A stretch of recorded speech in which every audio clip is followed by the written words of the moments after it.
Esto es Subterfuge Radio. Buenos días, buenas tardes, buenas noches. Desde el estudio Alfonso Santi Esteban de la calle Almirante os damos la bienvenida a este 89º programa de Casa Cabestany que, como siempre, celebramos en Subterfuge Radio.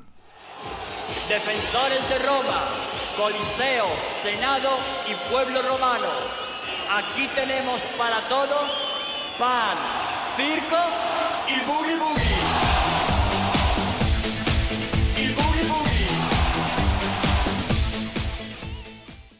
Bien, bienvenidos a este nuestro programa número 89, 89º, y un poco invirtiendo el orden que tenemos otras veces, y como los estaréis viendo o los que estéis oyendo, pues así ya lo sabéis desde el principio. Hoy tenemos en nuestra mesa, pues a mi derecha, a Joaquín Rodríguez. Buenas tardes, bienvenido. ¿Qué tal? Y a mi izquierda, José Ángel Mañas. Buenas tardes, bienvenido y buen provecho. Muchas gracias, encantado de estar aquí contigo, Carlos. Y Joaquín, pica un poquito, ya os lo he dicho antes. Joaquín, que ya ha venido bastantes veces, pues bueno, es como ya lo sabréis, y si no os lo digo, pues es Joaquín Niki, aunque aparte de los Nikis, pues también estuvo en los Nikis, en los Acusicas, en los Nikis de la Pradera en la actualidad, que es una de las cosas que vienes a presentarnos su último disco, y también en Negros S.A., que creo que se va a reeditar el maxi por el Primera motivo noticia del Record Store Day, creo, me dijeron. Pero eso lo sabes tú más mejor que yo, seguro. Ha habido varias recopilaciones y cosas que me he enterado porque lo veo en casa de un amigo. Anda, y estos somos nosotros. Una que había de los Nikis de no sé, la tabla de surf. como en verde, así. Había uno que era un surfero detrás, que llevaba una tabla, una foto de un chico. Ese, sí. un CD era, un CD Sí, con yo lo tengo un ahí. recopilatorio. Pues yo se me enteré cuando ya llevaba un año en la calle. Bueno, Granada 63, José Ángel, Madrid 71, pues somos del mismo año. Saludar a Sandra y darle las gracias, nuestra técnico, que lleva con nosotros los últimos programas. Sobre la mesa tenemos nuestra habitual tortilla, los torrendos, y hoy protagonistas de Onda Cero. Y esta vez tenemos un potaje de garbanzos con oreja y chistorra picante. Bueno, pues decían que iba a hacer frío en Madrid, que iba a llover. Al final ni lo uno ni lo otro, pero bueno, nos tomamos el potaje y nos quedamos. Yo no tan a gusto, localizo. Yo es que una vez tomé oreja, por eso te he dicho antes que no me tomé oreja, y entonces el rollo ese de cartílago, que tú coges un trozo y lo muerdes y entonces se convierte en 2 trozos y entonces lo vuelves a morder y se convierte en 4. Bueno, pero y luego está, 16. Como está muy cocinado, pues casi prácticamente se te va a deshacer, y si no te he dejado la chistorra arriba para que lo veas. Bueno, así con la oreja en Lugo, ¿no? Me lleva mucho a Galicia, ¿no? La oreja. Sí. Y los garbanzos, sí, es como callos, pero con oreja y garbanzos. Programa 89, decíamos antes, nos acercamos al programa 100 y comentábamos antes de fuera de antena que Joaquín, que nos ha apoyado desde el principio, de hecho yo creo que viniste en el programa 4, pero ya desde antes, desde el primero que empezamos y empezaban a venir invitados, decías, pero tío, no vas a poder conseguir que venga tanta gente, y al final ya hay un porrón y tú entre ellos. Ya cuando trajiste a Matamoros, eso ya me rendí ya. Y el otro día comiendo con José Ángel, como nos acercamos a los 100, pues bueno, a lo mejor 100 es un número muy redondo para muchas cosas, ¿no? Es muy romántico eso, para cerrar acabar tapas, con los 100 y dejarlos, y todos tenemos esa pulsión, ¿no? Hacer una buena fiesta en la que podían tocar los Nikis de la Pradera. Y ser lo más alto y tal, pero bueno, eso lo piensas. Estamos dispuestos a lo que sea. Bueno, vosotros lo fuisteis, sí que lo cumplisteis de alguna manera, ¿no? Aguantaste el 80, no, los 100 no, pero vamos, el dejarlo cuando estás en lo alto. Sí. Como los Nikis, ¿no? Como los Nikis, sí, estuvimos tocando del 80 al 90, lo que luego pensamos que después de dejarlo, pues ya está, lo dejas y nadie más se va a acordar de ti, cosa que no ha sido así, pero de verdad que pensábamos eso, que era como, pues ya está, hemos tocado 10 años, tuvimos un pelotazo con el Imperio, algunos las otras no fueron mal y ya está, se acabó, pues ya está. Y de hecho en los 90 yo creo que nadie se acordó de nosotros, y luego empezó el revival ese que hubo de los 80 un poco exagerado, ¿no? Que parece que yo estuve en Rocola. Eso de, si es verdad que estuvieron en Rocola todos los que dicen que estuvieron. Bueno, pero también tuvo mucho que ver el foro de los Nikis, de la página de los Nikis, ese que creó Gonzalo desde Sevilla. Sí, y el lío ese que hubo, que si éramos facha, no éramos facha, no sé qué, pues eso al final hizo que no sé por qué, pero bueno, que porque somos buenísimos también. Pero bueno, al final la cosa ha perdurado post-mortem. Eso tiene mucha... Porque los Nikis de la Pradera, ¿los consideramos Nikis todavía o ya es...? Pues al principio empezamos siendo los 4 de los Nikis, porque yo aprendí a tocar el banjo y entonces necesitamos a uno más que tocara el bajo, y ese fue Nacho de Ataque de Caspa, y empezamos así. Pero enseguida Emilio, cuando apareció por allí Mauro, que es muy fan del country, Emilio vio que no. La ocasión de Piro. Uno que canta mejor que yo. Negros S.A., que tenía ahí dentro.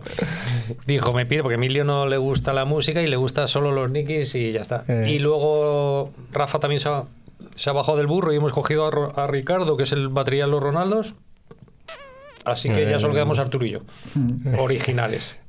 Pero me da igual, el espíritu... Sí, habéis mantenido el título.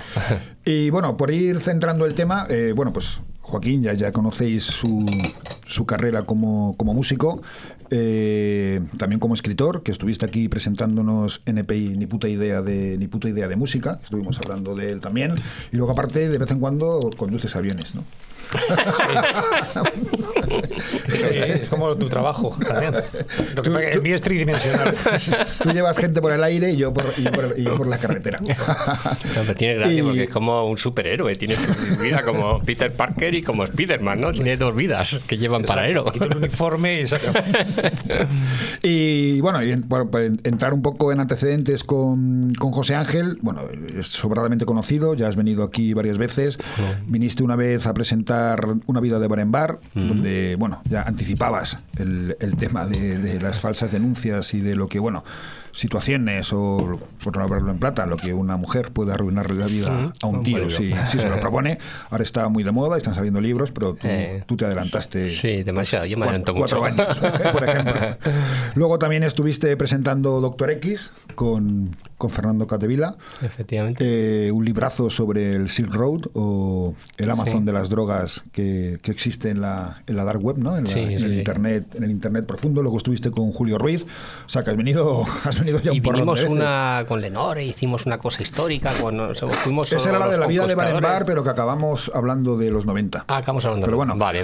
Volviendo a retratarnos, tú empezaste muy fuerte también, que los Nikis con éxitos a los 18 años, y tú prácticamente también cuando ganaste el premio Nadal con 22, con Historias del Cronen, ¿no? Sí, que iba a cumplir 23, 24, tenía 22, sí. 22, que era lo mismo que tenía yo con el Imperio.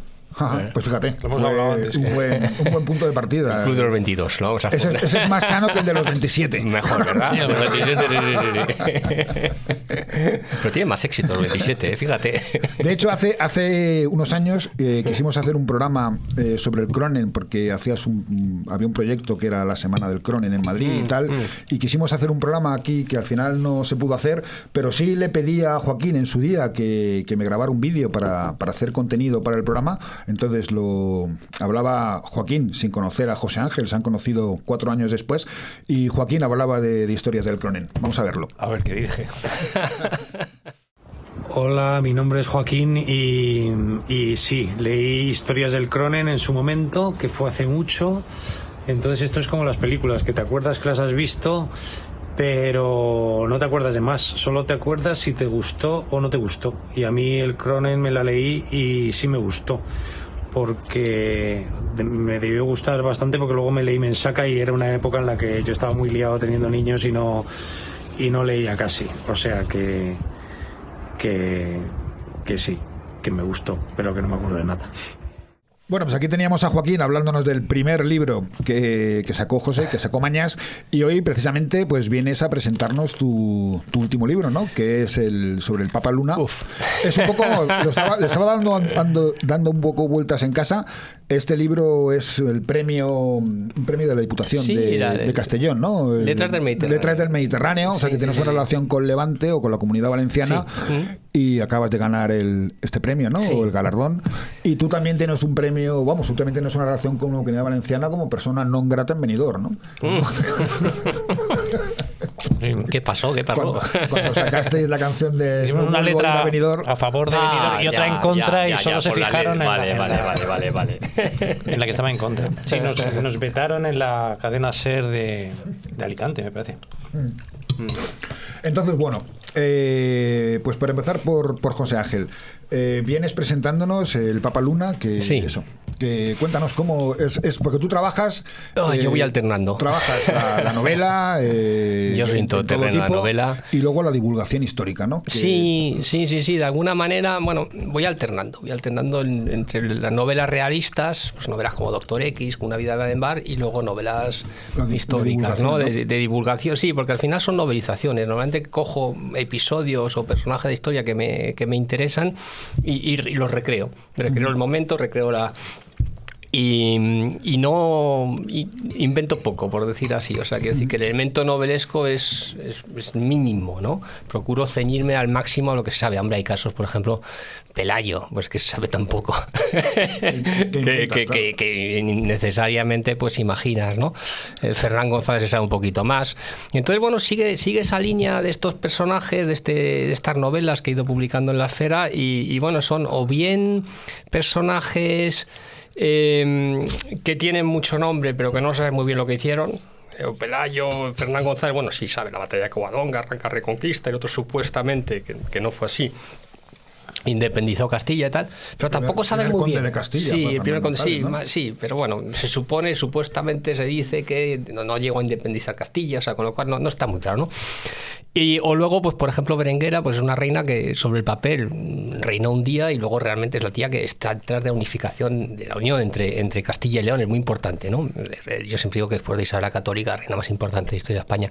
Y luego ya personajes singulares, pues por ejemplo Gonzalo Guerrero, ¿no? Este tío que lucha con el gran capitán, está unos años en Italia y luego se va a América y acaba siendo el gran general de los mayas, ¿no? Es peculiar. Y combate contra Hernán Cortés. Y efectivamente, ¿no? Y vuelve a combate contra los españoles y tal.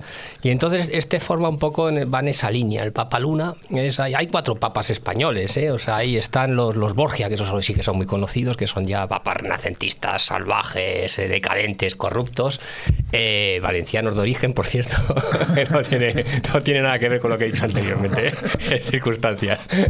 Y luego está el Damaso, hay uno que tiene bastante nombre en el siglo IV, que es el que ordenó la traducción de la Biblia en latín, la famosa Vulgata, que está muy contento. Y luego está este personaje que es el último papa de obediencia aviñonesa y acabó como antipapa, ¿no? O sea, y bueno, es un tipo... Estamos hablando de finales del siglo XIV. Final del siglo XIV, efectivamente.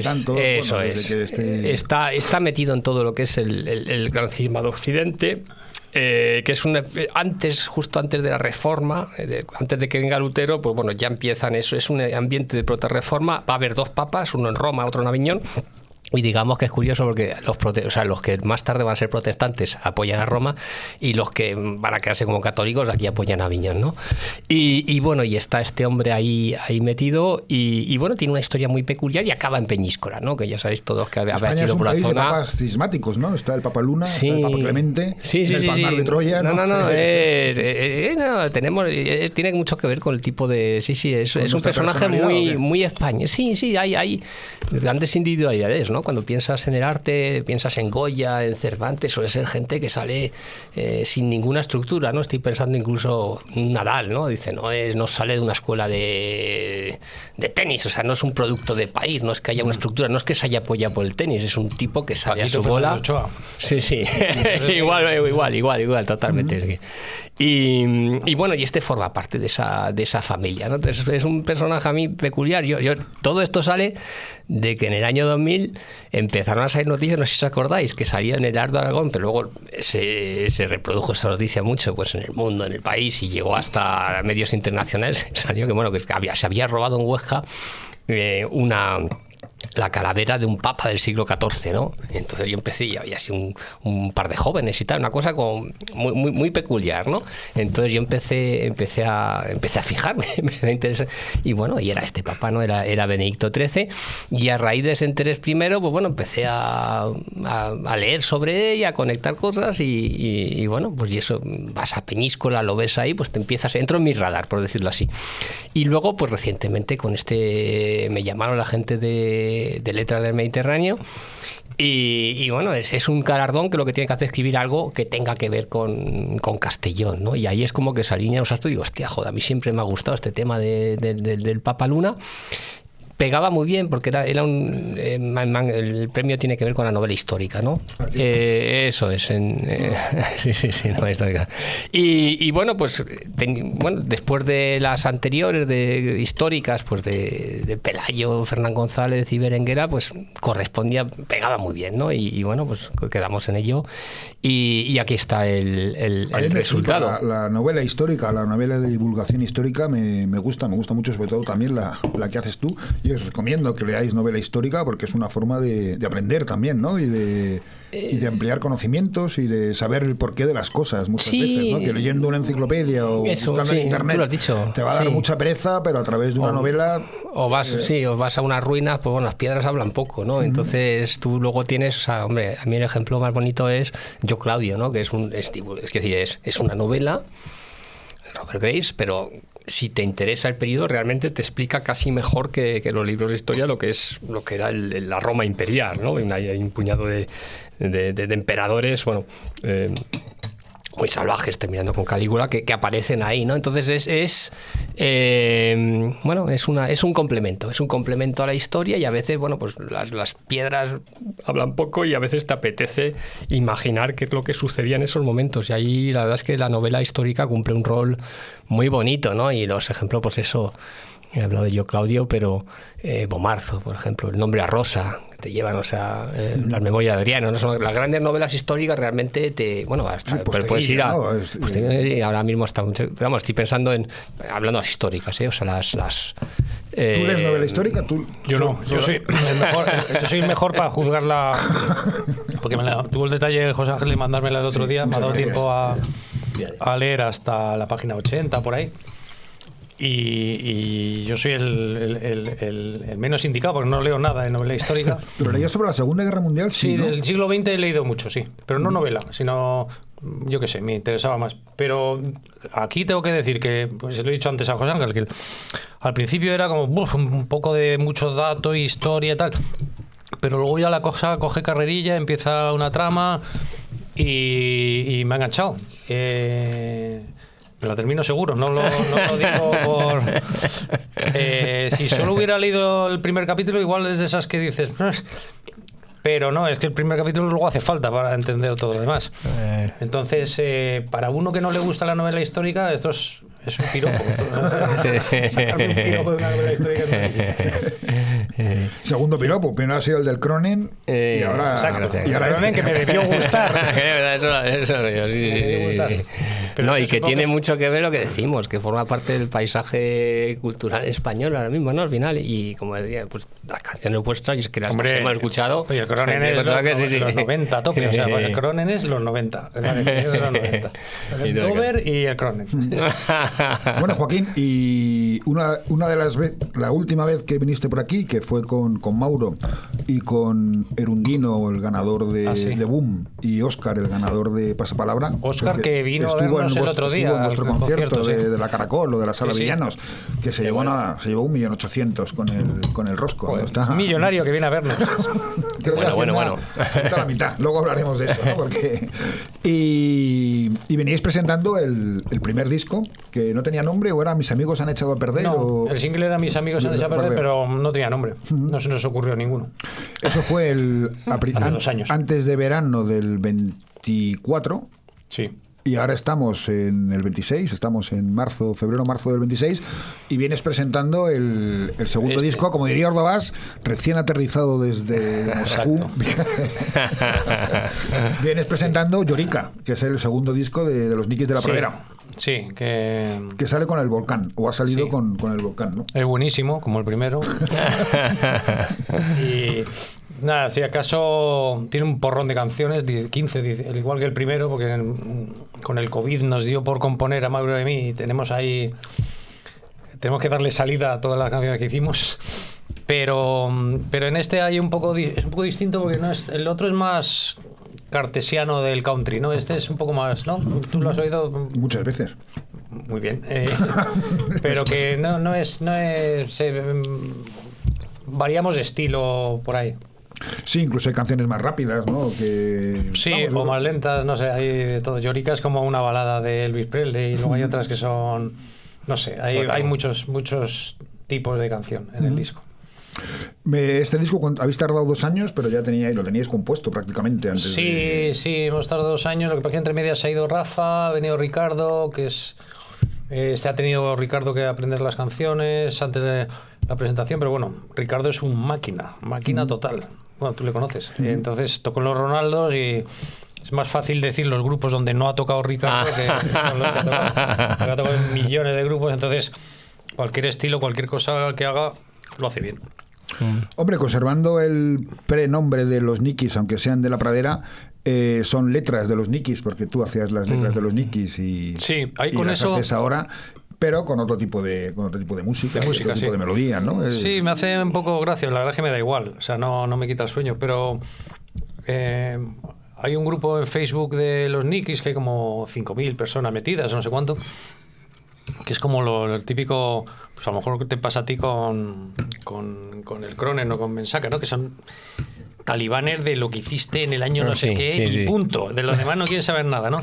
Entonces aquí es un poco de la única pradera, de esto no quieren ni oír hablar de ello.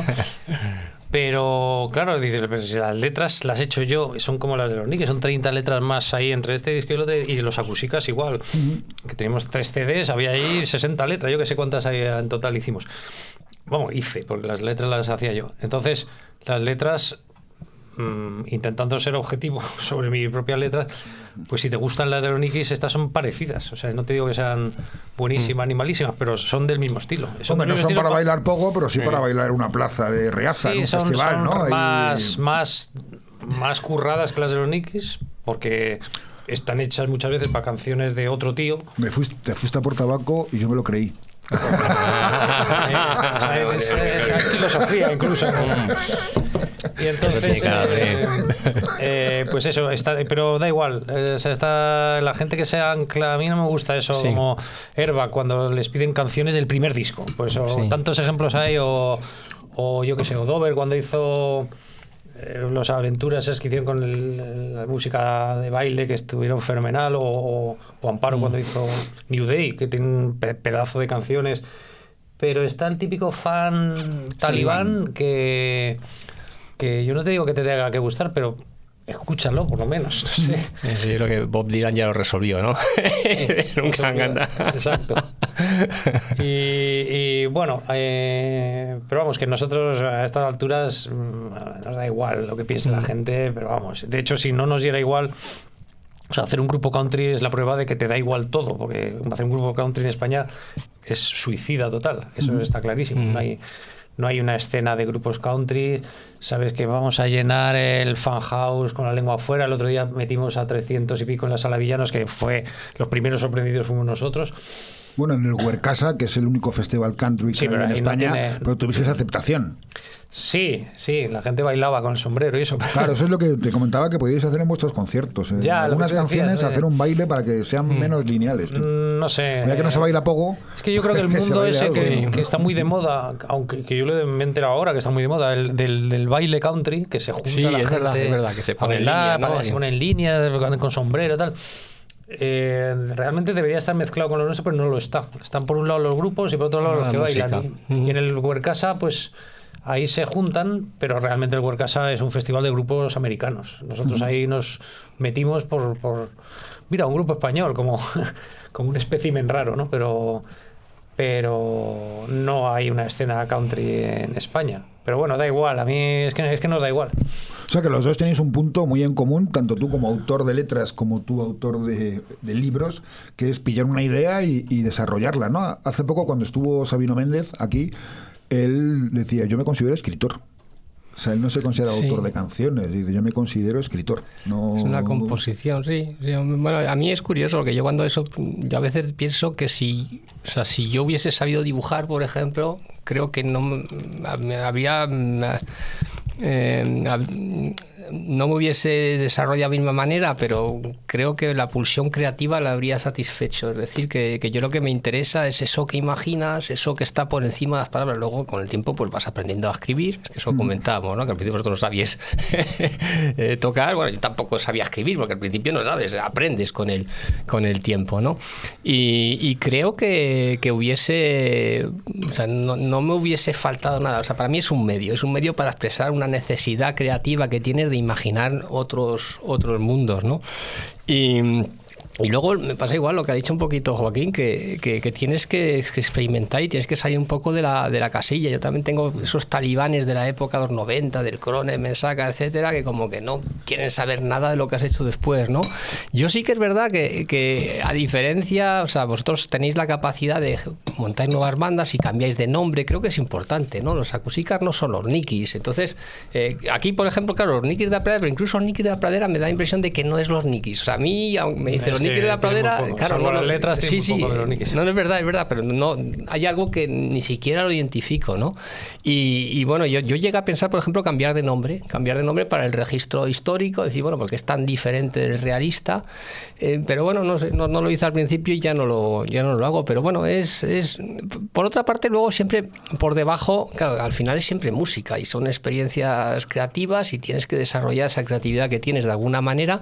Tu caso es con canciones y letras, y en mi caso pues es con novelas, ¿no? Y es verdad que bueno, pues a mí el realismo se me quedaba corto y he tenido necesidad de explorar lo otro, pero al mismo tiempo hay algo que lo vincula, ¿no? Es decir, yo siempre digo, me interesa la realidad en la que vivo, la realidad social, y bueno, y a veces la miro de frente, que son mis novelas realistas, y a veces a través del retrovisor, y son estas novelas históricas, ¿no? Entonces yo veo una cierta complementariedad, ¿no? Y luego cuando ves Bueno, hay una mujer que vive en Móstoles, que ando detrás a ver si viene Megan Maxwell, ¿no? Ah, sí. Millones de libros en Estados Esa vivía Unidos. en mi pueblo, estamos en Silla Nueva, sí. Y luego ya se mudó, ya prosperó. Se ha ido, no sé, a Pozuelo, a Boadilla, algunos de estos sitios.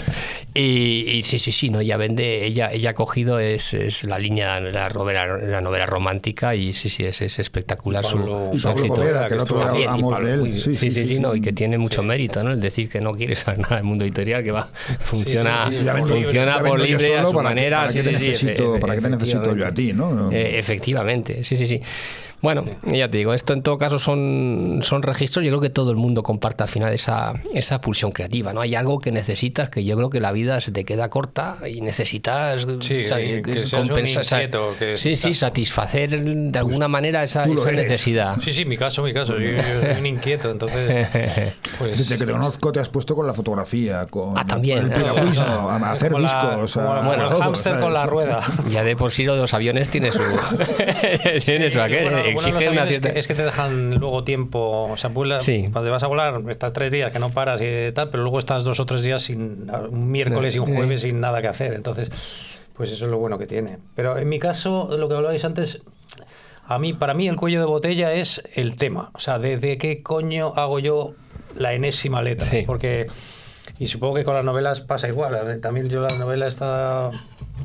Bueno, me cuesta trabajo encontrar un tema, un resumen o una letra que vaya de esto. Y cuando me dices la letra va de esto y la frase del estribillo es esta, el resto ya me sale con mucha facilidad. Pero que se me ocurra a estas alturas, después de haber hecho no sé cuántas letras, 200, pues otro tema distinto, el 201, pues me cuesta mogollón. Y sobre todo sin caer en el amor. Y sin caer en el amor, pero claro. Eso es muy como los columnistas, ¿no? Estoy pensando, González Ruano decía, lo más difícil es encontrar el tema. Una vez que encuentras el tema ya sale, ¿no? Es decir, un tema que pero claro, no es solo un tema, no es cualquier tema, es un tema que te atraiga, que tenga algo que te apetezca pasar un tiempo con él. Pero porque el Papa Luna, a ver, yo creo que todo el mundo en España hemos oído hablar de él, ¿no? En Peñíscola. Es una tipapa, ¿eh? No, porque me refiero, como personaje, o por centrarlo, todos hemos oído hablar de Peñíscola, del castillo de Papa Luna, patatín, patatán, pero ¿cuál es su historia? Porque además hay mucho misterio y hay cosas hasta de ubicuidad antigüedades, ¿no? O de viajes astrales o templarios. Hay muchas cosas detrás, ¿no? Eso viene detrás, eso viene después, ¿no? Básicamente está vinculado a este momento, el cisma de Occidente, o sea, en 1378 pues se va a morir el último papa entonces incuestionado, ¿no? Que es Gregorio XI, que ya estaba en Aviñón, pero los primeros papas de Aviñón eran papas de Roma que se habían ido a Aviñón. Ellos eran legítimos y no había ningún problema. Entonces este vuelve. Se muere en Roma, hay un cónclave y van a elegir a Urbano VI, ¿vale? Y lo que pasa es que 2 meses después los mismos tíos que lo eligen van a elegir, dicen que no, que había mucha violencia, mientras que las formas habían sido perfectamente canónicas, no había ningún problema, nadie había dicho nada, nadie había protestado en ese momento, y van a decir, no, es que había mucha violencia, con lo cual era nulo, y escogen a otro. Y entonces a partir de ese momento va a haber 2 papas, uno sí, y este va a ser el sucesor de Clemente VII, va a ser el último papa de obediencia aviñonesa, que le toca un papelón porque tiene que defender la rama más endeble, que es la segunda, ¿no? De hecho, la Iglesia Católica rápidamente los consideró antipapas, ¿no? Y entonces, en ese momento, pues es verdad que hay una serie de corrientes democráticas, conciliares, que empiezan a decir, ¿dónde está el poder? ¿Dónde está aquí la soberanía, por decirlo así, ¿no? Y dice, son los papas, él entiende que es San Pedro y él, y luego la gente dice, no, es el concilio el que está por encima del papa. Entonces va a haber un momento en el que hay un concilio, el de Constanza, que va a decir, ¿pero cómo se cocina esto hace casi 800 años, en el 1300 y pico? Pues sin la inmediatez que tenemos ahora, es muy curioso. Es muy curioso. Alucinaba. No, pero es muy curioso porque, claro, es que tenían la noción de la cristiandad, es que se juntan en un concilio y ahí ya hablan, que en aquella época se dice, no, es que la nación es una cosa del 19, pues ya hablaban de naciones, pero era otra noción, de la nación, pero vamos, en Constanza se juntan la nación inglesa, se juntan los ingleses por una parte, la nación alemana, que somos Alemania y todos los países del este y nórdicos, etcétera, la nación española, aunque hay varios reinos, pero se les considera una nación, y la nación italiana, ¿no? Entonces, y la nación francesa, y se juntan todos hablando en latín, que es un poco la lengua franca, y bueno, y discuten. Entonces hay una noción de Europa, que es lo que sorprende cuando desde aquí dice, y resuelven este tema. La verdad es que se juntan todos, que es una cosa curiosa, y consiguen resolver ese tema. El 25% de la Tierra no estaba descubierto todavía, ¿no? Además de, claro, falta un poquito. Pero bueno, en todo caso, lo que resuelve el tema dice, había 2 papas, ninguno de los 2 es bueno, va a ser el siguiente, ¿no? Entonces, él se queda ahí en ese momento en el que hay llega, es verdad que arranca débil, porque arranca defendiendo pues un partido, o sea, el más endeble argumentalmente los 2. Pero hay un momento en el que se muere, abdica el papa de obediencia romana, por decirlo así, y él se ve que puede quedarle como el papa auténtico, y luego es ahí cuando se monta este concilio y dice no, y lo van a declarar antipapa, pero él sigue insistiendo. Entonces su gran argumento es muy divertido, porque él dice, bueno, vale que hay 2 papas dudosos, pero si hay 2 papas dudosos, entonces todos los cardenales que han nombrado estos 2 papas dudosos también son dudosos. Con lo cual ahora os juntáis todos esos cardenales, pero todos sois muy dudosos. Y resulta que el último papa incuestionable es Gregorio XI, y de todos los cardenales que nombró, solo queda uno vivo, que soy yo. Con lo cual, a nivel legítimo, soy yo el único que puede nombrar un papa de manera canónica, ¿no?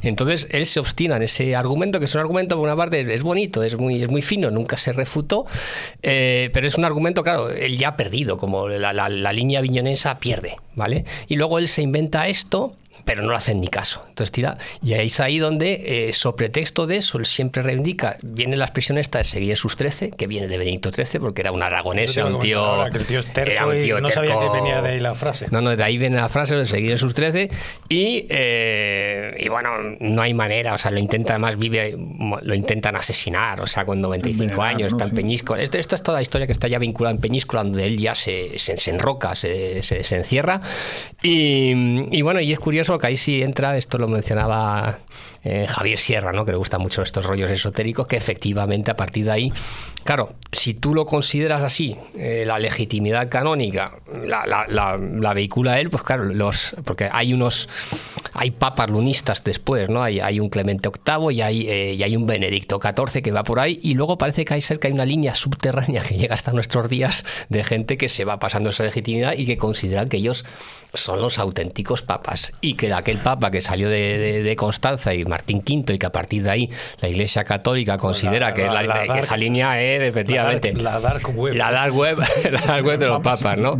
Entonces, bueno, y él está metido en eso. Entonces es verdad que es un papa que es curioso, porque pudo haber sido el papa español más importante de la historia, y bueno, pues se quedó el antipapado, lo consiguió por una serie de razones, pero no deja de ser uno de estos personajes singulares, pues como muy español, ¿no? Y muy original, y muy, bueno, pues que a mí me atrae, ¿no? O sea, estos tipos que salen de España, es muy dada a este tipo de gente, ¿no? Coges Cervantes, Goya, Gonzalo Guerrero, pero son gente, hay mucha gente peculiar. Hace 700 años, ¿no? Donde no sabías nada de lo que se alejaba de tu entorno de 20 kilómetros, sí. No tenías información de nada, ¿no? Eso es increíble, cómo se comunicaba, bueno, por cartas y a caballo, y envía un mensaje y te cuenta algo, pero oye, llegaban las noticias, la gente bueno, y que te llegue a ti documentación ahora. Eso ya, sí, eso luego sí. Oye, y tú, Joaquín, también tienes libro nuevo. No lo tenemos aquí porque están imprimiendo. Está en imprenta. Habíamos hablado antes que sacaste con Ediciones Chelsea el sello, bueno, la editorial de Alex de los Flechazos. Sí, NPI de música. Ni puta idea de música. Pero ahí me vi con... O sea, ahora me siento como un invasor, no sé cómo... O sea, síndrome del impostor. ¿O qué? Síndrome del impostor, metido ahí en el mundo de la literatura sin carné de escritor. Sí, nada. Y porque en el otro por lo menos hablaba de música, era algo que podía hablar, ¿no? Que controlaba. Y ahora es una novela que va de música también. Y bueno, yo soy de ciencias, o sea, con eso está dicho todo. Pero bueno, he intentado hacer lo que no he podido hacer con las letras nunca, que es que en las letras de canciones de 2 minutos y medio tenía que meter historias como la de Maldito Cumpleaños, que sé. Entonces tengo ya una deformación mental que es resumir todo, en que pasen muchas cosas que quiero contar en 2 minutos. Entonces en la novela pues puedo contar lo que me dé la gana sin límite de espacio, pero inconscientemente me sigue pasando eso, que sintetizo demasiado. Me lo dicen que lo leen y hay que estar muy atento porque en 3 líneas pasan 80 cosas. Entonces, bueno, al final mi opción era ponerme a meter paja, cosa que no pienso hacer, con lo cual el libro no es muy largo, pero sí que pasan muchas cosas. Lo sacas con Liburuac. Con Liburuac, sí. Que es una editorial del País Vasco, que especializada en música. Sí, especializada en música, y no tienen casi nada de ficción. Pero bueno, están dentro de las editoriales independientes, está bastante de moda. Estaban sacando un título al mes, ahora están sacando 2. Lo editan de lujo en tapadura y tal. Y tuvo un problema. ¿Tu libro lo sacan en tapadura también? Lo sacan en tapadura. Yo me he puesto. Esa es mi única condición. Bueno, en el anterior quisiste que fuera cuadrado, ¿no? Bueno, eso fue Alex, porque él quería hacer un formato. Alex siempre quería hacer algo distinto a las demás editoriales, ¿no? Entonces, yo no lo sabía, pero todos los libros, tú te vas a una librería, te compras un libro y luego te compras otro de otro. A mí me pasó una vez de otra editorial, de otro tema que no tiene nada que ver, los metes en una bolsa y te das cuenta que miden exactamente lo mismo. Y es que hay como 4 o 5 formatos estándar, porque los libros se hacen con pliegos de papel de no sé cuántos metros por no sé cuántos, y con esos cortes estándar no desperdicias una tira de papel por un lado o por otro. Entonces hay una serie de medidas que son estándar. Las de Alex no. Las de Alex eran como, quiero hacer un libro cuadrado. Bueno, pues te vas a ver una tira de no sé cuánto y eso te vas a ir más caro. Bueno, pues ¿qué se le va a hacer? Entonces él lo quería hacer cuadrado, pero yo me fui algún día al Corte Inglés y vi los libros cuadrados a ver cómo eran, y eran todos infantiles. Entonces era como me parecía demasiado infantil para mi edad. Entonces al final lo hizo casi cuadrado, no es cuadrado del todo. Bueno, el libro se llama Spandex. Spandex, sí, que es el nombre del grupo ficticio. Es una tela elástica, ¿no? Elástica, que es lo que llevan los heavies.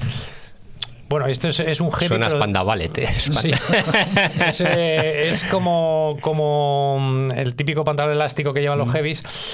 Lo que pasa es que el grupo se llama así, Spandex. Y su cantante Luigi es el personaje principal, que es un antihéroe ahí. Y ese que te retrotraes también a los 90, un concierto en el pabellón de... Sí, a finales de los 80, que es cuando triunfó el glam metal, que es como se llamaba eso, el hair metal, por los pelos que llevaban, que es fundamental tener un ventilador delante y tocar con la melena al viento, pues, y pirotecnia y todas esas cosas, pues que era casi como una caricatura del heavy, lo que salió al final, pues como Poison o Motley Crue o yo qué sé, todos estos grupos que Europe, que eran todos guapos y con melenas y tal, y entonces en España pues no hubo casi grupos así. Luego hablar uno que se va a Estirpe. No, es verdad que guapos metaleros, sí, es un rollo como muy nórdico, americano, muy llamativo y tal, y descapotable, y chicas. Es verdad que no. En España no hubo prácticamente. Y entonces este Spandex se supone que es el único grupo con éxito que hubo en España, ficticio total, de glam metal. Entonces... Todo empieza con un cantante que salta del escenario, sí, salta al público, bueno, lo que se pueda contar, ¿no? Sí, no es spoiler porque pasa la premisa está bien contarla. Y en la portada también se ve que es un tío que se escalabra o no. saltando y entonces ya a partir de ahí pasan mil cosas. La portada... Una vez Quique Turmis, yo lo vi en el Sol, saltó del escenario y como en Spinal Tap. Como en Spinal Tap. El libro es un poco Spinal Tap. Es un poco como si fuera una letra de los Nikis. Según Emilio, cuando se lo leyó, el cantante dijo que era una letra de los Nikis descomprimida. Y yo creo que acertó. Y entonces, para la portada... Bueno, como tú lo has dicho antes, yo hacía fotos, o sigo haciendo fotos en los conciertos, y en los conciertos, ya sabes, en los conciertos que vamos, que la gente se tira y tal, pues hago fotos del público más gente que del volando. grupo. Gente volando, básicamente. Entonces, las chicas de la editorial vieron una foto que eran unas piernas así como hacia arriba de un tío que estaba cayendo en ese momento, y era lo que íbamos a emplear de portada. Pero o sea, se veía, era como una especie de collage, como si fuera una fotocopia en blanco y negro, pero se veía que era un pantalón ajustado, pero era un vaquero, se veían las costuras del vaquero. Entonces yo ahí estaba como, es que un vaquero, ya, pero es que lo hemos intentado con Photoshop convertir en un pantalón elástico, pero es que no se puede tal. Y digo, bueno, espérate, déjame que te voy a dar una opción. Entonces me compré unos pantalones de spandex rosas. Los que llevo hoy puestos. Por 9,95 del vídeo. en Amazon. Y Nacho, el bajista de los Nikis de la Pradera, se vino a mi casa, se subió a una escalera, yo puse un mantel en el suelo blanco y puse así mis piernas con diferentes posturas para que luego en la editorial eligieron recortando digitalmente, pues esas piernas que salen ahí son mías. Está bien, ¿no? A los 62 años hacer de modelo. Sí. Pero bueno, salvamos la papeleta de la portada. O sea que el libro sale ya prácticamente, ¿no? El libro sale a final de marzo. Bueno, me parece que lo quieren presentar para la Feria del Libro, como en mayo en Madrid, pero salir sale a final de yo marzo. defiendo mucho de todas maneras, creo que es una buena disciplina, de concentrar, o sea, ser sintético, realmente no perder tiempo, ir la línea recta, la estética línea recta del punto A al punto B. Tú lo has dicho, es una disciplina, pero para mí no es disciplina. A mí al revés, a mí es que yo me gustaría explayarte. Explayarme más. Eso sería disciplinarme y explayarme más, pero es que no me sale. Sí. Entonces, bueno, pues al que le guste, pues le gustará. Bueno, pero cuéntanos un poco del thriller. Bueno, pues es un poco la historia de un pues eso, pues un poco un one hit wonder, ¿no? Tuvo un éxito este grupo que con una canción que se llamaba Cuanto más me paso, mejor me lo paso, y entonces llenaron el Palacio de los Deportes y tal, y al final pues se ve como su trayectoria, claro, que es en el fondo lo que le pasó a todos estos grupos. Estos grupos murieron, igual que nosotros en los 80 murieron por las drogas, algunos. Murieron por los grupos que venían cantando en inglés, por ejemplo, en el caso de España, los indies y tal. En el caso de Estados Unidos, con el glam metal, murió por el grunge directamente. Sí. Apareció Nirvana, todo esto, y ya todos estos grupos... Bon Jovi se quedó... Bon Jovi con sus pantalones se quedaron ahí sin saber qué hacer, ¿no? Les pilló con el pie cambiado. Entonces, la historia de Spandex es algo así. Empieza un declive y luego la historia se retoma casi en la actualidad, pues como hace todo el mundo ahora, con 50 y tantos años... Y volver a... ¿Y cómo llega? O sea, ¿cómo se te ocurre el tema de una banda metalera? Pues eso me gustaría a mí saber cómo se me ocurre, para así sí que se me ocurre algo para la siguiente, pero no, la idea la tenía en la cabeza desde hacía Vale. Llevaba 2 años ahí dándole vueltas y lo apuntaba en el móvil, las tonterías que se me ocurrían. Y luego ya, cuando ya lo tuve todo como el resumen del libro en un folio, pues luego... Yo no sé cómo escribes tú. Mi técnica de escribir es totalmente amorfa, que fue en unas vacaciones en septiembre en Cádiz, que no hay nada que hacer. Y ahí se lo tengo que agradecer a Pitu, a mi mujer, que no me pidiera el divorcio, porque vamos, no le hice ni caso todo ese tiempo, que lo que hacía era, me levantaba por las mañanas, me tomaba 2 cafés seguidos, que a mí me afecta mucho el café, me tumbaba en la cama con unos cojines y me ponía a escribir en una chapa de esas que tiene una pinza encima con un lápiz.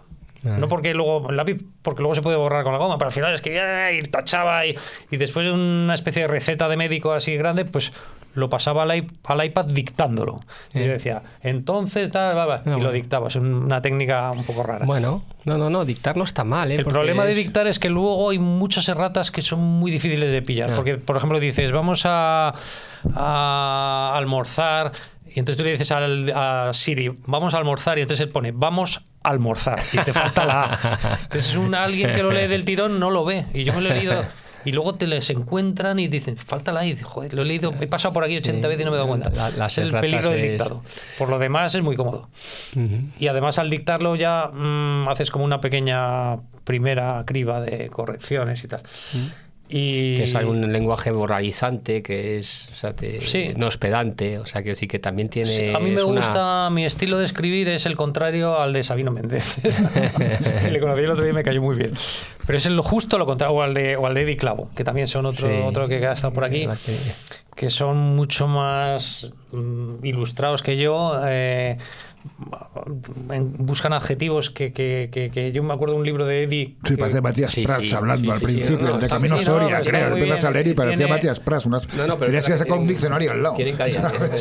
Y habla en el Camino Soria, habla de la época aquella y habla de los nikis, y eran los... Nos puso un adjetivo que tuve que ir al diccionario, bueno, no tenía ni idea lo que significaba. Y ahora mismo era tan raro que no me acuerdo. Los epígonos, puede ser, epígonos. Epígonos de algo, pero no leéis epígonos. Epígonos es el que viene después. O sea... No me acuerdo. Ya te lo diré y lo dices en el programa Vale. Bueno. Pero yo intento escribir como hablo, igual que las canciones. O sea, intento que... Sí, que sean naturales. Que sea natural, los diálogos sobre todo, pero incluso el narrador que diga... Luego hay una cosa, o sea, las novelas, o sea, a mí me pasa una cosa curiosa que imagino nos pasa a todos, o sea, que al final que es que tú tienes una idea de lo que quieres escribir y luego te pones y sale otra cosa totalmente diferente. Y es que a mí eso me encabrona porque yo me planifico mentalmente y digo, hostia, lo veo, tal, y luego te pones y las novelas hacen lo que les sale. Pero si has elegido otra cosa es porque te parecería mejor que la idea. Pero se te escapan. Entonces yo toda la vida me encanta a mí pues los moldes, no sé, el tipo de, yo qué sé, pues los sonetos, ¿no? 14 versos, o sea, como me gustaría, me habría gustado escribir novelas de 12 capítulos y cada uno de 20 páginas, una cosa así.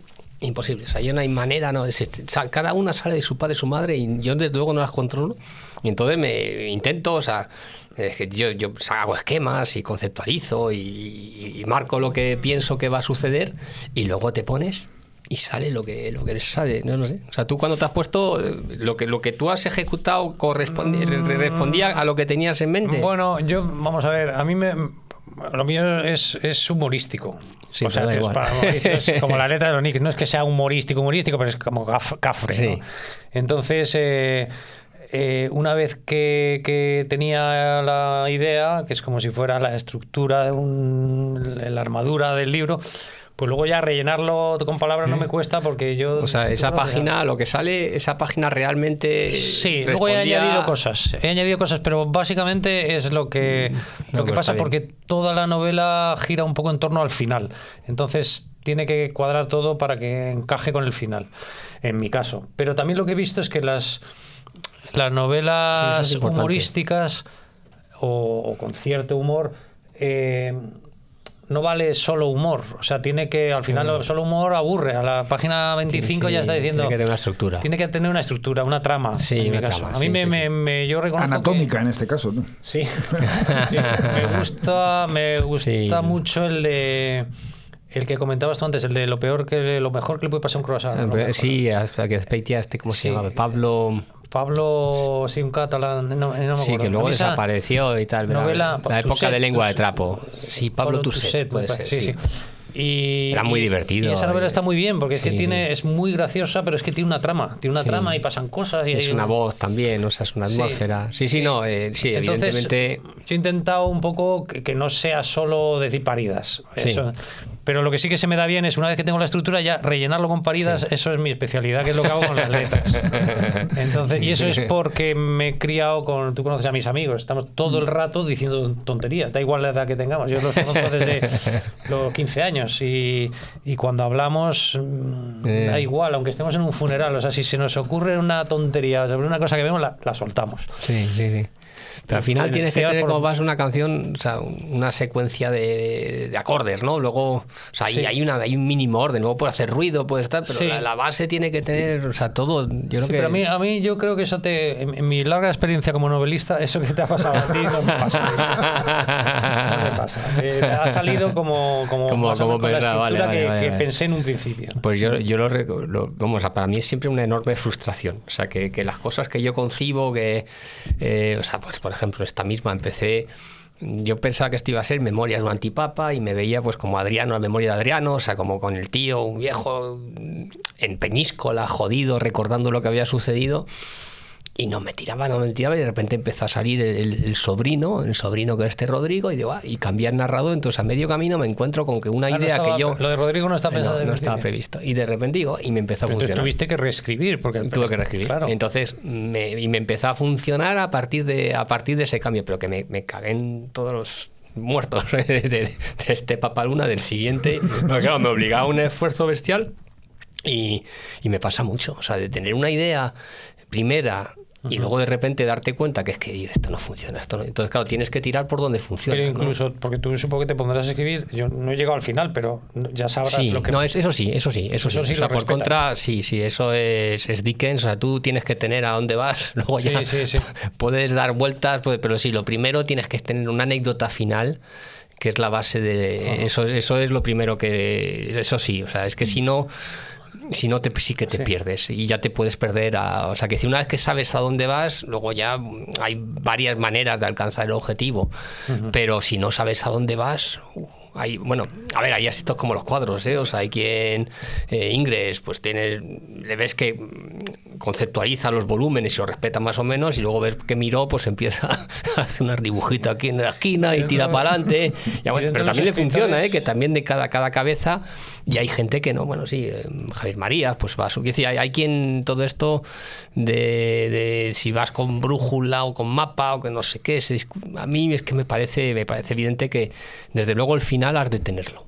Luego ya hay un margen, o sea, hay un margen de improvisación. Yo supongo, en mi caso, supongo que será, como trabajo en una cosa muy, en la de la aviación, que es muy rígido, muchos procedimientos, sabes todo lo que vas a hacer, cómo lo vas a hacer y todo está estudiado y tal, pues eso, supongo que me habrá marcado, porque ahora que lo pienso, sí, yo creo que ha salido el esquema que tenía en la cabeza, vamos, que es lo que más trabajo me costó. Luego ya una vez que lo tenía, fue seguir el esquema y ya está.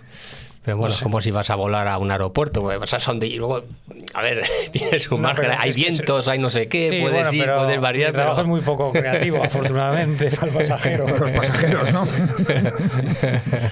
Oye, veo que habéis terminado ya el potaje. Joaquín se ha dejado la oreja. Como has conseguido, o sea, vamos a hacer una pequeña pausa y ahora ya volvemos tomándonos el postre. Hasta ahora.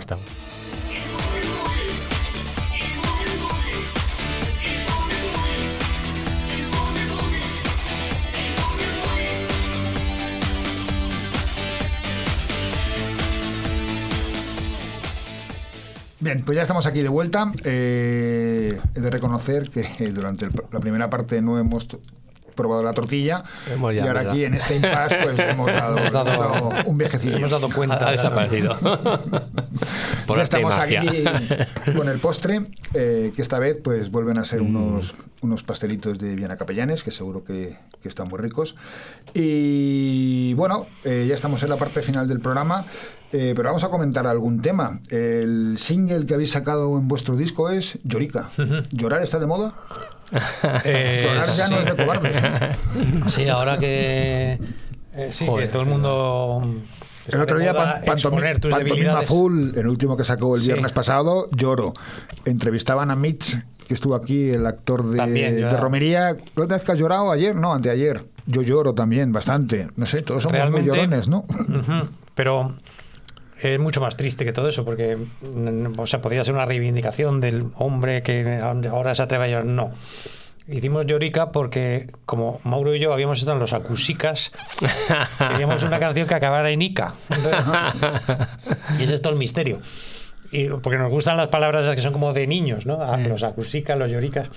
Y ese me dijo, Llorica. Digo, ya está, yo te hago una letra de Llorica, ya está. Lloro por cosas que no son, Que no de, son de llorar. llorar. Pero bueno, la rima, Muy la bueno. rima es un estímulo para el ingenio. O sea, al final, parte del encanto Sí. de las rimas es la que te obliga Sí, a buscar realmente- y hay hallazgos, solo por eso. O sea, que al final, Realmente, pues eso. ahora que lo pienso en la canción, no hay nada que rime con Llorica. Porque a ver quién es el guapo que rima algo con Llorica. Pero Acusica, marica, sí, sí, Marica, sí. realmente. Vamos. Y nada, eso es lo que hablamos antes, que yo me dan un tema y ya está, me agarro a él como un clavo ardiendo, porque... ¿Está de moda el hombre blandingue que decía el Fario? Desde luego está muy Muy en alza. muy denostado lo contrario. Muy de esto al contrario, sí, efectivamente. Sí, sí, sí. El macho alfa, el macho ibérico ya El macho alfa ya desaparecido. desapareció. Bueno, ahora vienen guerras, o sea, con lo cual al final los que van a la guerra son los hombres, ¿no? Bueno, sí, pero muchos van con una pistola detrás, como, venga, ve para allá. Pero históricamente sí que ha sido así y bueno, tiene pues la masculinidad pues tiene también sus valores y sus puntos, pero efectivamente sí, ahora estamos en otro, en otro punto. Ya. Me miras como si continúe. No, te miraba porque me Sí, parecía, sí, no sí, sé. sí. ¿Y en qué punto crees que estamos? ¿Que está la masculinidad está dando un paso atrás? ¿Está No dando lo un paso sé. adelante la femineidad? La verdad es que yo voy por las guerras, o sea, que estamos en guerra, que estamos realmente asistiendo al arranque de una nueva guerra mundial, ¿no? Que es una cosa totalmente, o sea, Sí, todo lo que ha ocurrido, o sea, ya Ucrania fue lo... Para los que lo escuchéis dentro de muchos años, pues hace 4 días Estados Unidos e Israel han atacado a Irán. Y bueno, pues el conflicto se está extendiendo por todo el Oriente Siempre Próximo. estamos Que no te lo pensaba, es Oriente Próximo, Oriente Medio, Lejano Oriente. Mira, Porque se cambia el orden de los adjetivos. Yo en el fui, Lejano Oriente, tío. hace unos meses, en verano fui a Kiev. Me han traducido una editora ucraniana, entonces me invitó y tal, y bueno, me lo pensé, pero digo, ¿Fuiste a bueno, Kiev? Fui a Kiev. Entonces tienes que volar hasta Varsovia, de ahí vas a Chem, luego coges un tren blindado, tren cama, o sea que duermes allí y por la noche apareces en Kiev. Y entonces llegas ahí, es muy sorprendente, porque claro, tú dices, están en guerra, pero al mismo tiempo, bueno, es verdad que ahí ves los edificios que están tocados, los cubren rápidamente con una lona y son como hormigas, es decir, en cuanto hay los daños que hay, ¡wow!, se ponen como locos y sales, ves algunos escombros, pero es que la vida es absoluta. Yo pensaba que el parque móvil, que los coches iban a estar, pues me imaginaba pues como, bueno, la imagen que yo tenía de Cuba, sí, o sea, posapocalíptico, y no, está impecable. Es verdad que luego la guerra está en todas partes, ¿eh? Vas al Museo de Arte Moderno, está ahí, que decir, no hay manera de obviarlo, es una ciudad militarizada, ves a los hombres que van cada X tiempo, creo que son servicios de 2 meses, algo así, o sea, por ejemplo, el chico que me llevaba tenía que incorporarse, se iba al frente, que está a 200 kilómetros y tal, la verdad es que tenía una cara un poco, me apetecía mucho, pero luego hay toque de queda, vas a la embajada y estaba lleno pues los sacos terreros, lleno de geo, te ponía nota decir que por la invasión en curso pues dar los servicios mínimos, etcétera, pero sí que es verdad que el resto es que yo tuve la suerte de ir, llegué un jueves, fueron 36 horas y me fui el viernes, había bombardeado porque bombardean por la noche el domingo normalmente para joderte bien la semana, ¿no? O sea, entre 12 y 1 tú tienes, la consigna es que si puedes vas pues como lo es siempre el metro al lado, si algunos hoteles tienen refugio subterráneo, pues ahí vas, y si no pues vas al metro que se abre y te dejan y la gente baja ahí pues con sus colchones, con sus tiendas de campaña, etcétera. Tienen, igual que tú tienes Padana, tienen una alarma que te dice si es un ataque balístico o un ataque de drones, ya reconocen los drones, no, la nueva generación estos son más bajos, son vuelas, no sé si son iraníes, pero vamos, los van reconociendo. Y es verdad que claro, al principio la gente bajaban todos que ahí tienes panaderos y tal, es verdad que tú luego vas Y es un metro, es como en Moscú, un metro de estos preciosos que parece un museo y está impecable, ¿eh? O sea, quiero decir que lo abren por la noche cuando hay ataques, pero luego está totalmente eso. Y bueno, lo sorprendente de eso, bueno, evidentemente la gente, cuando al principio bajas y luego ya al cabo de unos cuantos ataques, pues ya te quedas en tu casa, tienes la cocina, tienes que quedar entre dos muros, o sea, que es un pasillo que no haya ventanas, porque las ventanas son cuchillos y tal. Y bueno, lo sorprendente de eso, claro, yo hice turismo, ¿eh? O sea, la ciudad es preciosa, yo me lo pasé, no tengo que me pasé bien, pero vamos, pues estaba muy interesado, los restaurantes están todo abierto, el toque de queda y tal, pero puedes lo terrible circular. Es que se ha normalizado, ¿no? Efectivamente. Entonces, es verdad que el frente está a 200 kilómetros, entonces a lo mejor Putin pues lanza 300 drones y 150 los tumban y te llegan 150 y llaman desde el frente y dicen, oye, que dentro de 2 horas pues tendréis 150, y es un poco eso, ¿no? Pero vamos, que a lo que voy, que es la normalidad, la cotidianidad, o sea, que tú estás ahí cenando, pasa que estás cenando, claro, con una chica que era totalmente normal y luego te empiezan a contar historias, claro, la habían violado los rusos, no sé qué, su mejor amigo se había muerto entre sus brazos y ese tipo de cosas, pero curioso, como todos tienen esas anécdotas, pues al final viven, ¿no? Y yo volví con una sensación, claro, con esa experiencia de guerra. Entonces empezaron ya en Francia a decir, a enviar notas a los hospitales, a decirles, bueno, cuidado que el año que viene a lo mejor tenéis que asistir a más. Entonces empecé a tener noticias, o sea, y la sensación que yo tuve, digo, joder, es que vamos a estar en guerra, que vamos a la guerra, ¿no? Y es verdad que no estamos acostumbrados, que somos unas sociedades que hemos vivido en paz siempre, y el ambiente, o sea, el clima actual bélico que se está propagando, o sea, quiero decir, vamos a la guerra, es decir, los alemanes ya han reintroducido el servicio militar, es decir, los franceses, tanto nosotros estamos un poquito más alejados porque nos pillan algo más lejos, no es como los polacos que lo tienen absolutamente al lado, pero sí que la sensación, ese clima de guerra generalizado, a mí o sea, yo estoy... Es que somos la única generación que no ha vivido una guerra, claro, ¿no? Claro, no. Y efectivamente, y pensábamos que era una cosa ya del pasado, una cosa y que nosotros somos civilizados y que no volverían a... Pensábamos que la próxima sería una guerra nuclear y ya está, ¿no? Pero en una guerra tan horrorosa como esta de Ucrania, que es como la de la Primera Guerra Mundial. Están ahí en una trinchera, un tío acojonado, y en vez de caerle un obús, le cae un dron. Pero vamos, que yo creo que podemos, efectivamente, de aquí a menos de lo que nos esperamos, podemos encontrarnos vamos a estar, o sea, las sociedades europeas que pensamos... Bueno, pues ojalá te equivoques. Ojalá. Pero Oye, bueno, y la presión que hablabais antes a la hora de escribir por el tema de la lectura, tú la sientes de una manera porque no eres escritor y tú la sientes de otra porque eres escritor, ¿no? Yo lo que he visto es que es muy divertido escribir. O sea, es lo que... y eso lo corroborará José Ángel, porque ahora va a hacer la 31ª novela, ¿no? Pues solo llevas 31, pensaba que llevas 50 y tantos libros, ¿no? Si juntas los de a 4 manos, títulos y luego, a ver, los ensayos también son libros. Entonces, en total debe haber como 50. Pero vamos, novelas... ¿Y qué es lo más divertido que hay en el mundo? Escribir. Yo creo que por lo menos el pasatiempo donde más yo ya te digo, me tomaba los 2 cafés, me ponía a escribir y de repente era ya la hora de comer. O sea, no... No, a ti te atormenta, José, un poquito, ¿no? A mí personalmente me parece tiene lo que muy decimos, entretenido. que tienes todos los medios del mundo. Es verdad que puedes meter 30 helicópteros y 200 portaaviones y puedes hacer lo que quieras y en un momento no hace falta, no tiene la limitación que tiene contratar extras. el cine, eso es verdad. Pero bueno, claro, tiene su parte también tortuosa, ¿eh? Que es como todo. ¿En la película del Cronen te dejaron a ti intervenir o no? ¿Cómo fue? Sí, bueno, no, intervení mucho. Bueno, a mí el segundo día me echaron. Eso es. Pero bueno, a ver, colaboré en el guión y estuvo, a ver, fue una experiencia interesante. Porque... Es que fue de las películas más taquilleras, ¿no? Sí, no, tiene, hombre, luego eso es otro mundo. O sea, para mí, yo nunca había escrito un guión y fue muy bonito, pues, la experiencia de... ¿Lo escribiste tú el guión? No, lo escribí con Montserrat Mendarit. Él era, pero vamos, o sea, en el sentido, él era el señor, yo era el dialoguista. Es decir, él montaba, él tenía capacidad, lo que habíamos hablado un poquito antes, de estructurar las cosas, él tenía en mente la película y luego, bueno, pues a mí me decía, sabes que esto suena un poco madrileño y tal, y bueno, yo hacía lo que... pero vamos, la experiencia fue muy bonita en el sentido, luego... luego ya la relación con la película pues está determinada por otras serie de circunstancias. Bueno, pero es una película... Bueno, hace un par de años sacaste no era una continuación del Cronen, pero bueno, volvías un poco al espíritu, ¿no? Sí, está bien la última juerga. Sí, no, y a ver, esa película ha tenido mucho éxito y a mí me ha beneficiado, pues lo que pasa es que es muy diferente de la novela, entonces cuando tienes dos... Dices la del Cronen. La película del Cronen. Sí, Mensaka sí se parece más, de hecho, Mensaka a mí me gusta más la película. La novela pienso que es más floja, pero en Cronen me gusta más la novela y la película tiene una serie de componentes, bueno, es diferente, o sea, y sobre todo se nota mucho la mirada del autor que está por encima, ¿no? Yo siempre digo, hay un momento que hay unos...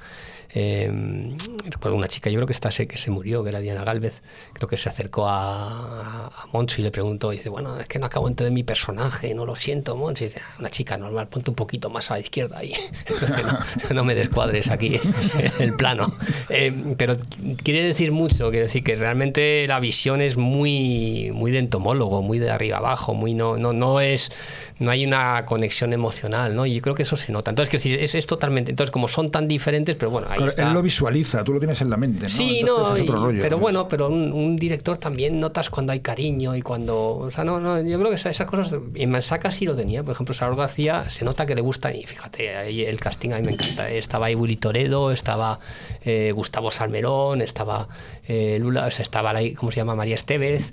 El casting es una preciosidad. Y se notaba que había ese cariño por los personajes.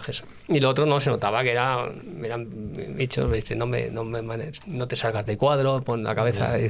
Sí, pero luego eres muy bueno, Montserrat para las imágenes, o sea, quiero decir, la composición visual es muy poderosa. Con un storyboard es muy poderosa, pero vamos, yo siempre digo, o sea, las mejores películas de Montserrat son Secretos del Corazón, que es un niño que no habla mucho, Las cartas de Aru, es un nigeriano que tampoco habla, Tasio, que es otro un leñador bajo que tampoco, es decir, él es muy bresoniano, entonces son planos muy muy buenos.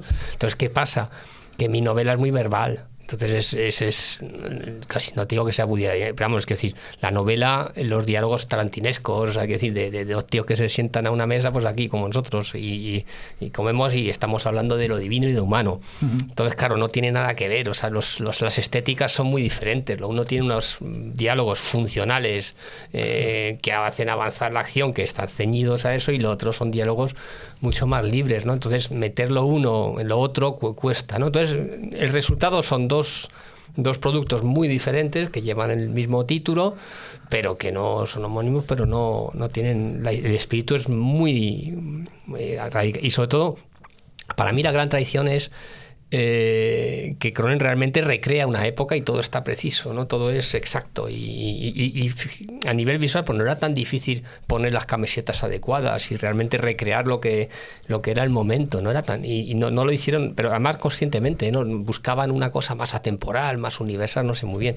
pero yo creo que es que eso se prestaba a lo otro, ¿no? Un documento mucho más preciso sociológicamente, que no es lo mismo Madrid en el 94 que Madrid en el 82. Entonces, si tú quieres recrear un momento exacto, pues tienes que ser muy preciso con las referencias. O sea, tú no puedes sacar una camiseta de Nirvana en un Madrid del 85. Pues no, tiene que ser la camiseta la que sea, ¿no?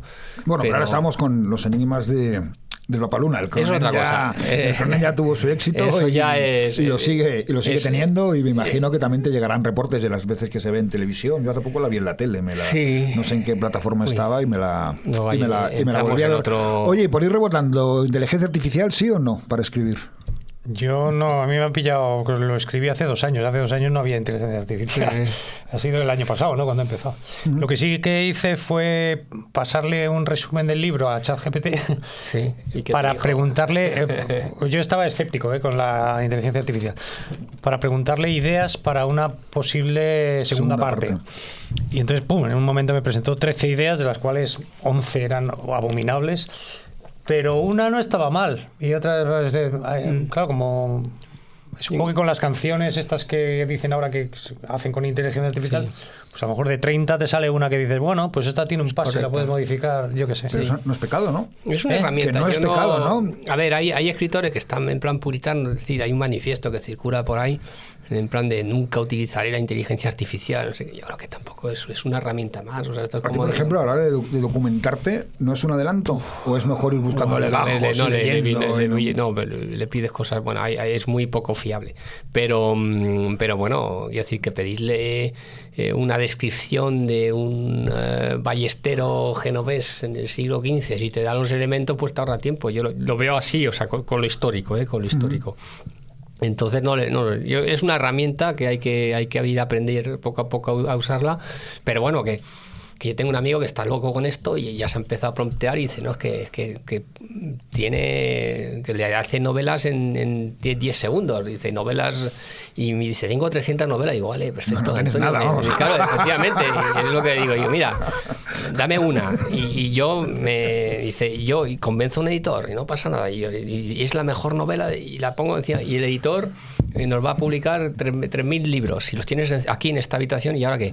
Dice, ahora, pues eso, que es que no hay, es como el ajedrez, pues la máquina te gana, sí, ¿y qué? Tú sigues queriendo jugar con la máquina un rato, pero bueno, vamos a jugar, nos entretenemos más jugando con hombre, ¿no? Entonces quiero decir que, o sea, el arte en concreto, o sea, es una especie de, cuando te gusta un artista, lo que sea, pues allí es un mundo referencial que tú identificas, que son significantes y que remiten, no sé, yo por ejemplo, Kensaburo y me gustaba, pues es un japonés, pues ha vivido Hiroshima, no sé qué, ha habido una serie de cosas, tiene un hijo que tiene unas deficiencias mentales, o sea, vas reconociendo, tiene obsesiones, entonces tú poco a poco vas descifrando. A mí eso me influye un montón, o sea, yo por la música, si de repente conozco a alguien y esa persona me cae bien y tiene un grupo, pues ya el grupo me gusta más. Pues sí. Entonces, claro, si las canciones las ha hecho la IA, pues claro, no me va a pasar eso. ¿Y qué? O sea, es que dice, bueno, vale, entonces sí, se estará muy... Y mejor que las que hacemos nosotros, pero es que no me interesa lo que pueda hacer. Ahora, como herramienta de apoyo, pues yo lo veo un poco como Wikipedia, pues cosas que te puede, lo que dices, no sé, a lo mejor estás atascado, que no sabes cómo salir de un capítulo, le preguntas y te da alguna idea que te ayuda, ¿no? O sea, ese es un apoyo, y yo creo que no hay que ser puritano, o sea, me parece que no se puede, y que va a estar ahí, pero bueno, en términos artísticos, pues, ¿y qué? O sea, que se hace una canción... Bueno, yo lo veo, voy a pintar esta pared o con un pincel o con una brocha, coño, pues dale con la brocha que va a ser más rápido, ¿no? Y vas a, para una cosa, un trazo grueso, pues lo vas a hacer mejor. Pero yo creo que eso están intentando restringirlo y tal, pero es ponerle puertas a campo, como Internet hace 20 años. ¿Y se publica demasiado? Sí, ¿no? Sí, yo creo que sí. Yo fui el año pasado a la Feria del Libro. Una locura. Y es una locura. O sea, son kilómetros de casetas. Cada caseta es una editorial. No conoces a nadie. Yo salí de la Feria del Libro del año pasado pensando, yo nunca voy a montar un negocio, pero el último negocio que montaría sería una editorial. Porque yo creo que no hay un negocio con más competencia que eso. Son kilómetros de casetas en las que cada caseta es una editorial. Además no leemos tanto. O sea, quiero decir que estamos saturando a los lectores y sufrimos todos. Y tú vas a la librería, es una estrategia comercial de las editoriales, ¿o? Bueno, es una obligación. Hay muchas cosas. Yo siempre digo, antiguamente, en mi época, en los años 90, pues un editor de clase media publicaba 10 escritores de clase media, cada uno vendía 10.000, tiene un volumen de 100.000. Digo, bueno, pues aguanta. Hoy esos 10 tíos vende cada uno 1.000. ¿Qué hace el editor? Publica 100. Entonces, cuanto menos, pues curiosamente, luego tienes dos grandes grupos, Planeta y Random, y necesitan meter presión. Dice, oye, porque parece que cada uno tiene la mitad de la librería, y si yo aflojo y meto menos títulos, pues aparecen las pequeñas editoriales que pues sigo metiendo presión, ¿no? Entonces hay una serie de circunstancias que se han juntado.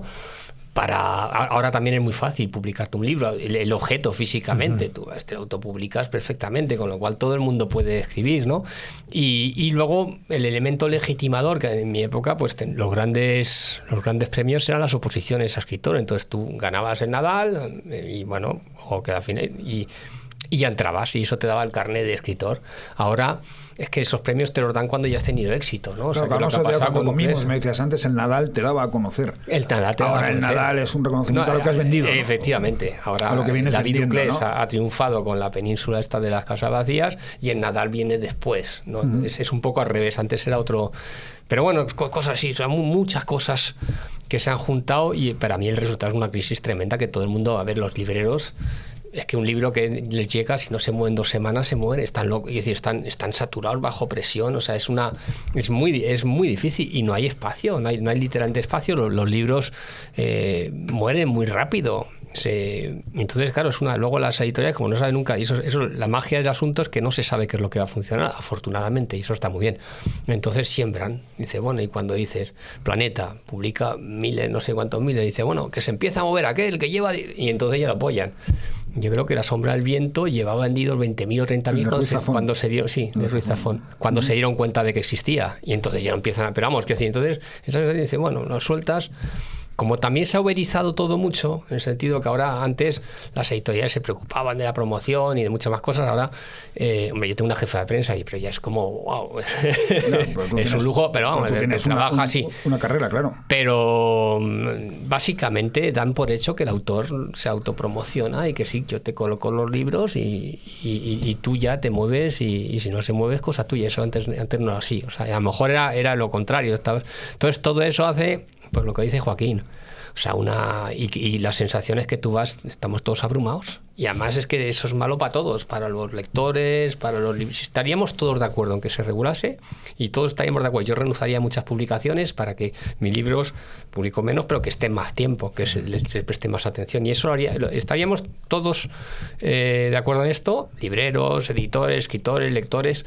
Pero es que a ver quién le pone el cascabel al gato. Entonces no se puede. Por alguna razón está descontrolado y no hay manera de regularizar este mercado y nos lo estamos cargando. Pero bueno, no sé si eso queda un poco... Bueno, no es tu caso porque tú eres un francotirador, ¿no?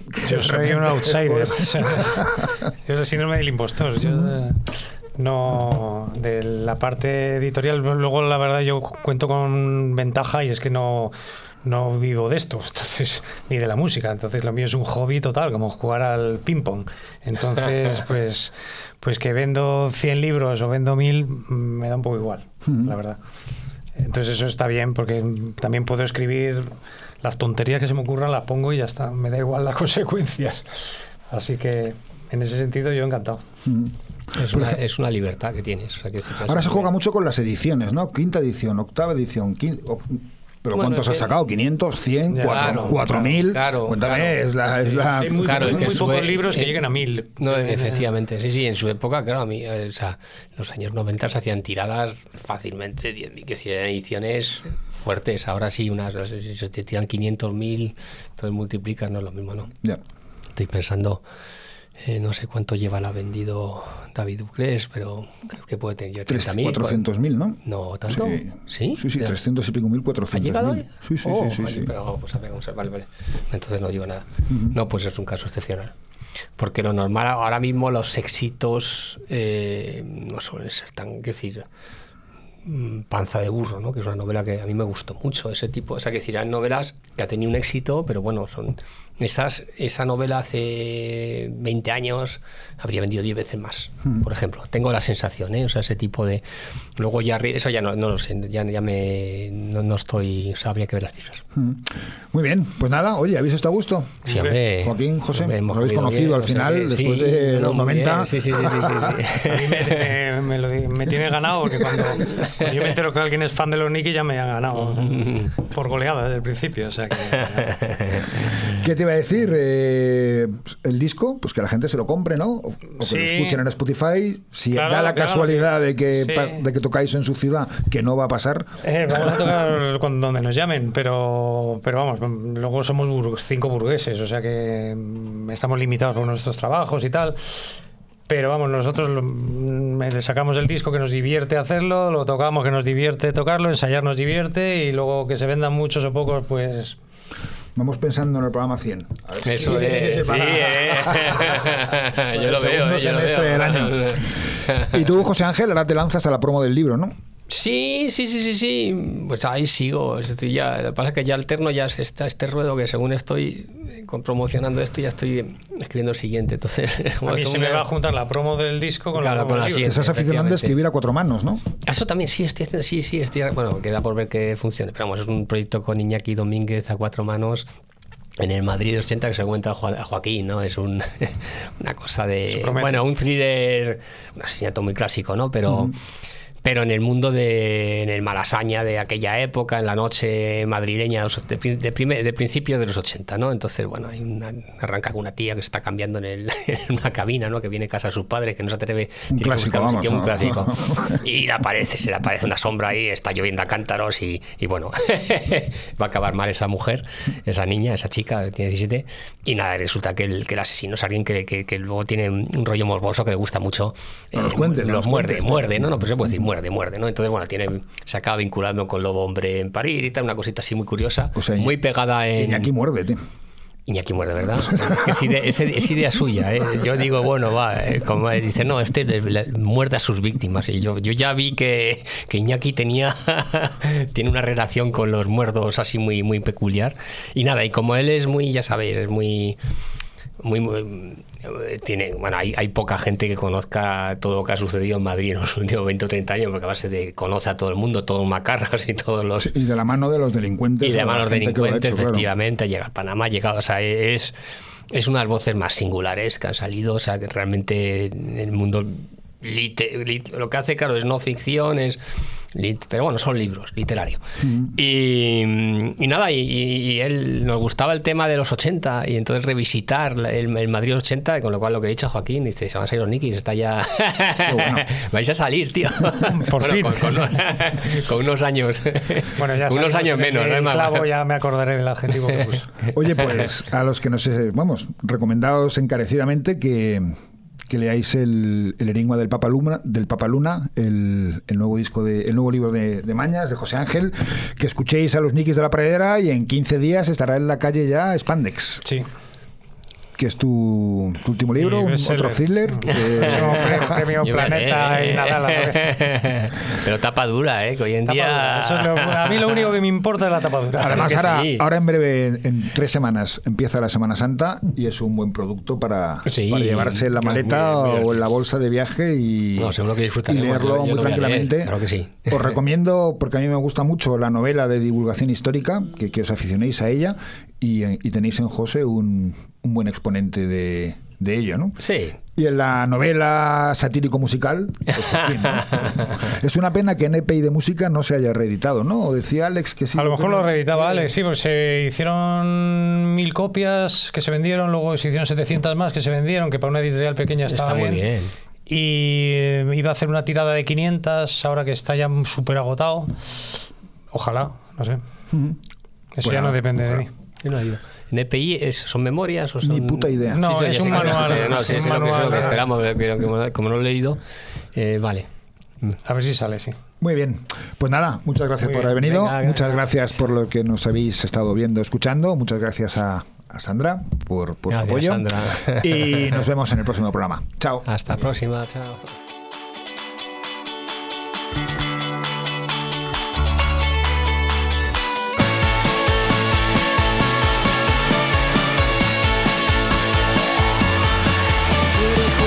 Beberte, nadar en tus ojos, correr por el monte, morirme de ahogo, notar cómo ardes en julio y agosto, y aún así abrazarte y sudar como pollos, dar otro paseo por algún sitio viejo que con esta luz todo parece nuevo, descubrir ciudades que ya conocía, morderte en el cuello, odiar la policía, me aburro, ¿qué haces? Nos vamos de viaje, escucha este grupo que me ha hecho acordarme de cuando bajaste sin conocernos a ese garito de Galileo.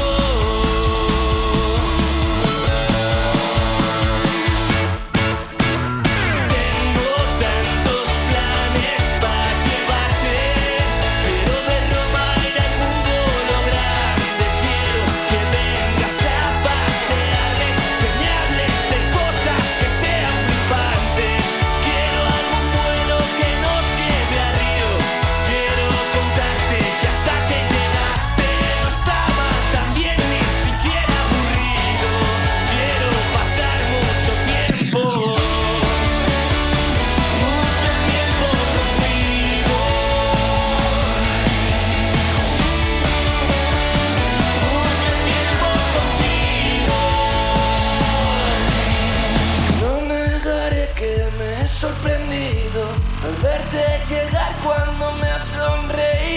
¿Qué coño es el miedo? Eso no va conmigo. Cruzar siempre en rojo